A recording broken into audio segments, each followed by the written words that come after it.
speaker is Alex Freund. Alex is an entrepreneur, an outstanding career coach, speaker, and blogger. He's the owner of Landing Expert, an organization dedicated to shortening every individual's job search time frame. Former executive at Tyco International, Sanofi Aventis, and Honeywell. Cornell University grad, and the co-leader of the Breakfast Club of New Jersey, my good friend, a wonderful speaker. The title of Alex's speech is From Chicken to Guru.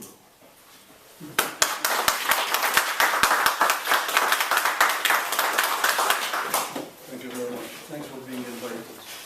Initially, I kind of resented being in this room. I thought that we would be downstairs. Now I like it because I see double. There's so many people.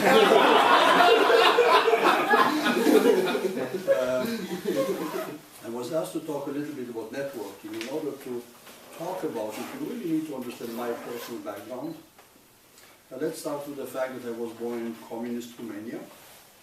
If you couldn't network there, finding out where they're selling butter, where they're selling sugar, and stand in line, you couldn't survive. At the age of 13, my family immigrated to Israel. 2 months after landing, my father said that the option that we have available is my brother and myself to go into a boarding school arrangement.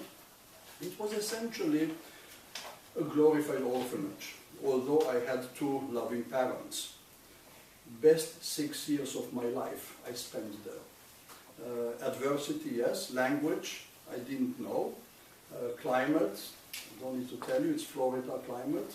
And again, you know, the adversity was there because if you couldn't network and you couldn't live with people, you couldn't survive. So that's one thing that I did. And then at the age of 24, I got married to my wife. And at the age of 25, I suggested to her, you know what, let's go to United States. One thing, allow me to go back for a second. While in Israel, I spent 3 years mandatory army service. And again, if you don't know how to network in the army, those of you that were in service, you have a problem. So then, at the age of 25, I suggested to my wife that, you know, we better come to the United States to grow and progress in life. So we took a one-way ticket from Tel Aviv to JFK, and I did something fairly either courageous or stupid, and you decide. I took the Greyhound bus to Ithaca, New York, and I asked the taxi driver, where is the School of Hotel Administration? I don't know if you know anything about that school. But you know, in the hospitality industry, the School of Hotel Administration is similar to MIT if you're an engineer, similar to Harvard Law School if you're a lawyer. I mean, it's the top of the tops. I walked in and I knocked on the door, and I remember the secretary saying, the receptionist saying, she looked up, she was sitting, she looked up, she said, "Can I help you?" And I said in a broken English, because then my English wasn't as good as today, I would like to get into the school. What do I have to do?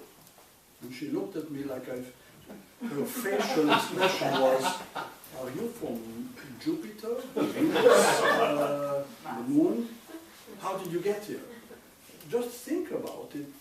You're going to Boston and saying, where is Harvard? Which one is a law school? And you walk in and say, hi, here I am, take me in. That's exactly what I did. And it was a 4-year. Why they accepted me up to this day, I don't know.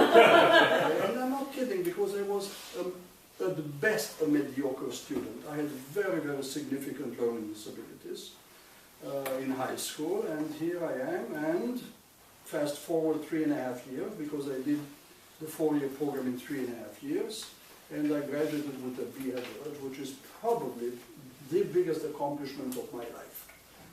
I don't know how to logically explain what happened, but this is reality. From there on, I had one job after the other, and I had a great career until I reached 59. And then I find myself on the street and looking for a job, because look, I had a great career, so why stop now, right? And for 2.5 years I was in transition, and being in transition, what do? You help others. and people said, you know, you're so good communicating, and you're so good in networking, you always help others. Why don't you become a career coach? I almost look at it as an insult, because in my mind I said, you know, I still love big paychecks. But I kept doing it, and people prodded me and so forth. And so I do this up to this day, and I go and I do a lot of networking. Rod mentioned the Breakfast Club, but in addition to that, I support, participate either as a leader or co-leader in additional 3 networking groups that I'm committed to, and I'm always there. I love networking, and I'll tell you why. Because I always win. Because my attitude is, when you go networking, I'm there to give. I don't expect anything in return. Every so often people say, so what can I do for you? My answer is, your friendship is all I'm asking for. Okay? So I always walk away from networking happy. Now, networking was not always so easy for me as it is now. I remember while I was in transition, that my coach, because I worked with a coach, and my coach told me, you've got to go and network. That was initially a kind of a frightening thing, because I was in transition, and you know, when you're in transition, your morale is a kind of like here, not at a normal level. Living in the Princeton area, she said there is a great place called SPNG, St. Paul Networking Group. I don't know how many of you have heard of that.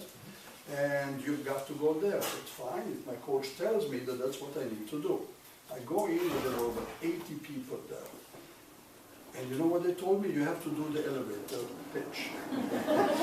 Oh my God, that frightened the daylight out of me.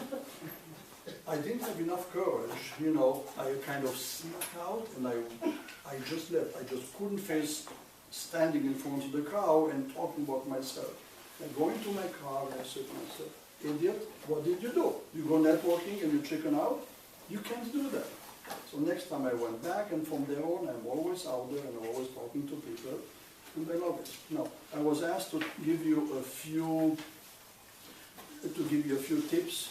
So I have several that I, short of remembering what it is, I wrote it down. It will be very brief. One, while you're networking and while you're in transition, you've got to accept the fact that nothing happens fast. So just accept it, because if you expect that things that you go in, you say, hi, here is my name, and somebody will say, here's my Rolodex, it will not happen. Next, networking is about giving. And that should be a mindset. You're there to give. But when you give, you always get. When networking, look for AILR. It's like air. Yes, it's like air with an L there. Because when you network, you go out there, you're looking for advice, information, leads, hopefully referrals. So AILR. It's an acronym, difficult. It's like air with an L there. Okay? And the last comment I want to make, try to uncover the hidden job market. It's huge. 70% of the jobs are hidden, invisible. They are there, but you can find it. It's good if you find it because you don't have competition. Thank you very much for your attention.